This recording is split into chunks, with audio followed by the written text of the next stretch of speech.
ನಮಸ್ಕಾರ.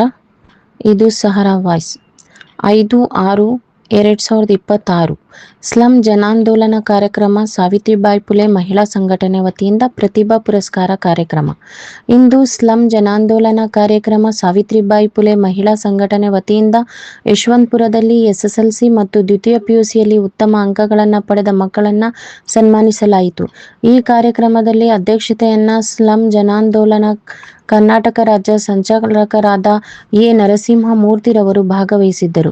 ಈ ಕಾರ್ಯಕ್ರಮದಲ್ಲಿ ಸಾವಿತ್ರಿಬಾಯಿ ಫುಲೆ ಮಹಿಳಾ ಸಂಘಟನೆ ಹಾಗೂ ಬಾಬು ಜಗಜೀವನ್ ರಾಮ್ ಪ್ರಶಸ್ತಿ ಪುರಸ್ಕೃತರಾದ ಚಂದ್ರಮ್ಮನವರು, ಉಮೇಶ್ ರವರು, ಪದ್ಮಾ ಮೇಡಂ ರವರು, ಸುಜಾಯಿತ್ ರವರು, ವಿಶಾಲಾಕ್ಷಿರವರು, ಸ್ಲಂ ಜನಾಂದೋಲನ ಕರ್ನಾಟಕ ಸಂಘಟನೆಯ ಪದಾಧಿಕಾರಿಗಳಾದ ತೇಜಸ್ ಕುಮಾರ್, ರಾಮಕೃಷ್ಣಪ್ಪ, ಹನುಮಂತ ಕಟ್ಟಿಮನಿ, ಕಲಾವತಿ, ಶೋಭಾ, ರಾಣಿ, ಮಂಜು ಬಾಯಿ, ಜ್ಯೋತಿ, ಅರುಣ್, ಎಸ್.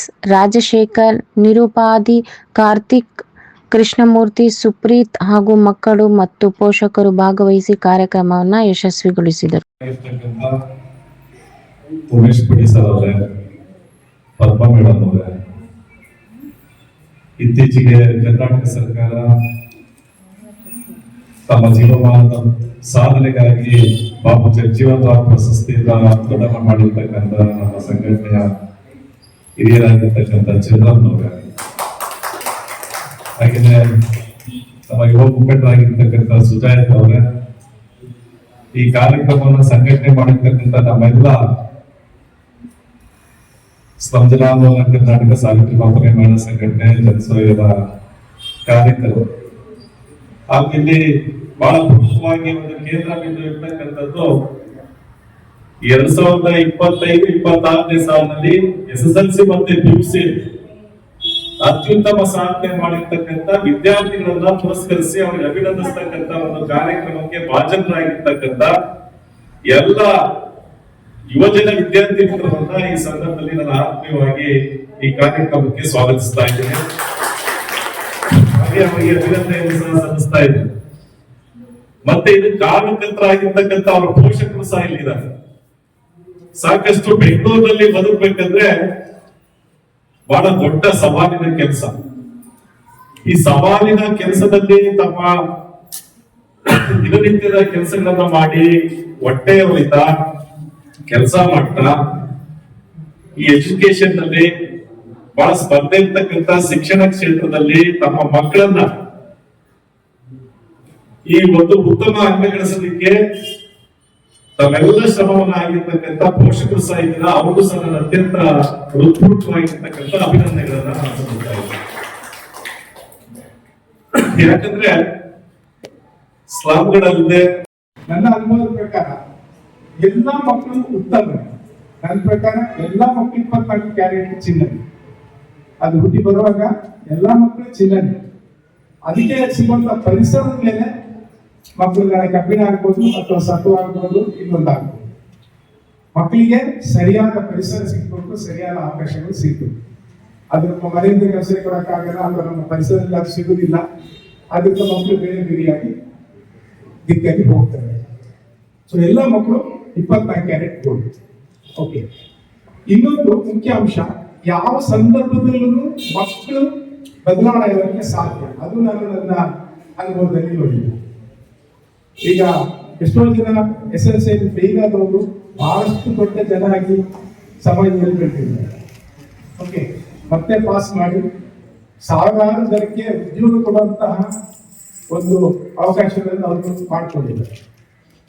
ಬೇಕಾಗಿದ್ದೇನು ಒಂದು ನಮ್ಮ ಅದರಿಂದ ಇಬ್ಬರಿಗೂ ಒಂದು ಅಭಿನಂದನೆಗಳು.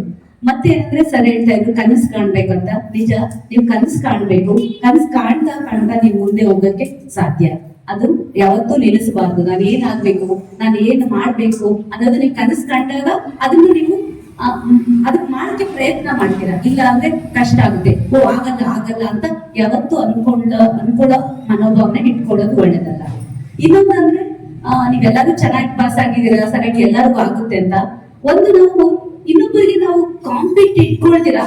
ನನಗೆ ಕಾಂಪಿಟ್ ಇಟ್ಕೊಳ್ಳೋದು, ನಾನಿವತ್ತು ಈ ಪಾಠನ ಇಷ್ಟು ಚೆನ್ನಾಗಿ ಮಾಡಿದೆ, ಇನ್ನು ಇದಕ್ಕಿಂತ ಇಲ್ಲಿ ಹೇಗೆ ನಾನು ಚೆನ್ನಾಗಿ ಮಾಡ್ಬೋದು ಅಂತ ನನಗೆ ನಿಮಗೆ ಕಾಂಪಿಟೇಷನ್ ಇಟ್ಕೊಳ್ಳಿ. ಬೇರೆಯವ್ರಿಗೆ ಹೋಲಿಕೆ ಮಾಡೋಕ್ ಬೇಕಾಗಿಲ್ಲ. ನಿಮ್ಮದ್ ನೀವು ಅವಾಗ ಹೆಚ್ಚಾಗ್ತಾ ಹೋಗುತ್ತೆ, ಅದು ನಿಮ್ಗೆ ಖುಷಿ ಕೊಡುತ್ತೆ. ಅದೊಂದು ನಿಮ್ಗೆ ಹೇಳ್ಬೇಕಂತಂದಿದ್ದು. ಮತ್ತೆ ಇನ್ನೊಂದಷ್ಟು ಜನರ ಹತ್ರ, ಯಾಕಂದ್ರೆ ನೀವು ಸಮಾಜಕ್ಕೆ ಒಳ್ಳೆ ವ್ಯಕ್ತಿ ಆಗ್ಬೇಕು, ಮಾದರಿ ಆಗ್ಬೇಕು. ಹಾಗಾಗಿ ನೀವು ಜನರ ಜೊತೆ ಬೆರೀತಾ, ಮನೆಯವ್ರ ಜೊತೆ ಬೆರೀತಾ, ಎಲ್ಲರ ಜೊತೆ ಬೆರೀತಾ ನೀವು ಮುಂದೆ ಸಾಗ್ಬೇಕು ಅನ್ನೋದೇ ನನ್ನ ಒಂದು ಅನಿಸಿಕೆ. ಎಲ್ಲರಿಗೂ ಅಭಿನಂದನೆಗಳು, ಧನ್ಯವಾದ. ವೇದಿಕೆ ಮೇಲಿರುವಂತವರು ಜೈಲು ಕೊಡ್ತಾ ಇದ್ದೀನಿ. ಬಂಧುಗಳೇ, ಇವತ್ತು ಈ ಕಾರ್ಯಕ್ರಮ ನೋಡಿ ವರ್ಷ ನಾವು ಹೋದ ವರ್ಷನೂ ಮಾಡಿದ್ವಿ ಇದೇ ಕಾರ್ಯಕ್ರಮ, ಇದೇ ಜಾಗದಲ್ಲಿ. ಅದು ಹಿಂದಿನ ವರ್ಷನೂ ಮಾಡಿದ್ವಿ. ಯಾಕೆಂದ್ರೆ ದಿನ ನಮ್ಮ ಸ್ಲಮ್ಸ್ಗಳಲ್ಲಿ ಇರುವಂತ ಮಕ್ಕಳುಗಳು ಒಳ್ಳೆ ಮಾರ್ಕ್ಸ್ಗಳು ತಗೊಳ್ತಾ ಇದ್ರೆ ಅದೊಂದು ದೊಡ್ಡ ಹೆಮ್ಮೆ ನಮ್ಗೆಲ್ಲ, ದೊಡ್ಡ ಹೆಮ್ಮೆ. ಯಾಕೆಂದ್ರೆ ನಮ್ಮ ಸ್ಲಮ್ನಲ್ಲಿ ಇರುವಂತ ಮಕ್ಕಳಿಗೆ ಎಷ್ಟು ಸಮಸ್ಯೆಗಳಿದೆ, ನಾವು ಜೀವನ ಮಾಡ್ತಾ ಇದ್ದೀವಿ.